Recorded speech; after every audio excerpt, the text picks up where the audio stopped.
ಹೈಡ್ರೋಪಾನಿಕ್ಸ್ ಅಲ್ಲಿ ಗೊಬ್ಬರದ ಅವಶ್ಯಕತೆ ಇಲ್ಲ. ಯಾಕಂದ್ರೆ ಗೊಬ್ಬರ ಏನಕ್ಕೆ ಬೇಕು ನಿಮಗೆ?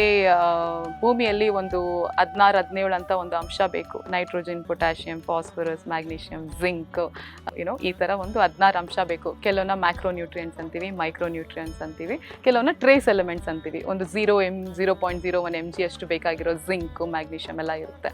ಸೊ ಈ ಅಂಶ ನಾವೇನ್ ಮಾಡ್ತೀವಿ, ನ್ಯಾಚುರಲ್ ಫಾರ್ಮಿಂಗ್ ಅಲ್ಲಿ ನಾವು ಅದನ್ನ ಗೊಬ್ಬರದ ಮೂಲಕ ರೀಪ್ಲೆನಿಶ್ ಮಾಡ್ತೀವಿ. ಹೂವು ಬೀಳ್ತಾ ಇದೆ, ಸರಿ ಹೂವು ಬಿಡ್ತಾ ಇಲ್ಲ, ಕಾಯಿ ಬಿಡ್ತಾ ಇಲ್ಲ ಅಂದ್ರೆ ನೀವು ಬನಾನಾ ಪೀಲ್ ಏನೋ ಹಾಕ್ತೀರಾ ಫ್ಲವರ್ ಬಿಡೋದಕ್ಕೆ, ಬಾಳೆಹಣ್ಣು ಸಿಪ್ಪೆ. ಸೊ ಅದು ಫಾಸ್ಫರಸ್ ಅಥವಾ ಪೊಟ್ಯಾಷಿಯಂ ಏನ್ ಕಂಟೆಂಟ್ ಇದೆ ಅದನ್ನ ಎಕ್ಸ್ಚೇಂಜ್ ಮಾಡುತ್ತೆ.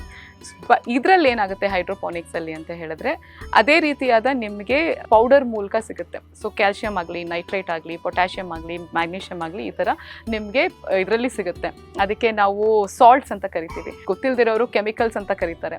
But there is a confusion in the market, ಇದು ಕೆಮಿಕಲ್ ಅಂತ.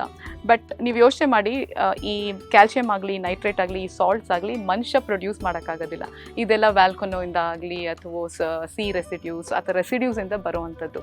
ಇದೇನಾಗುತ್ತೆ, ಲ್ಯಾಬ್ಸ್ಗೆ ಹೋಗುತ್ತೆ ಕ್ರಿಸ್ಟಲೈಸೇಷನ್ಗೆ.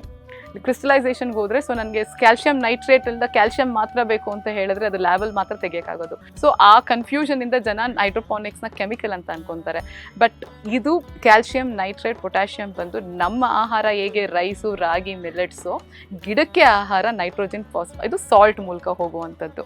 ಸೊ ಇದಕ್ಕೆ ನಾವು ಈ ಸಾಲ್ಟನ್ನ ಒಂದು ಮೆಷರ್ಮೆಂಟಲ್ಲಿ ಯಾವ ಗಿಡ ಬೆಳೆಸ್ತಾ ಇದ್ದೀವೋ ಆ ಗಿಡದ ಲೈಫ್ ಸೈಕಲ್ ತಕ್ಕಾಗಿ ನಾವು ನೀರಲ್ಲಿ ಮಿಕ್ಸ್ ಮಾಡಿ ಅದ್ರ ಲೈಫ್ ಸೈಕಲ್ವರೆಗೂ ನಾವು ಇನ್ಕ್ರೀಸ್ ಮಾಡಿ ಡಿಕ್ರೀಸ್ ಮಾಡಿ ನೋಡ್ಕೊಂಡು ಹೋಗ್ತೀವಿ.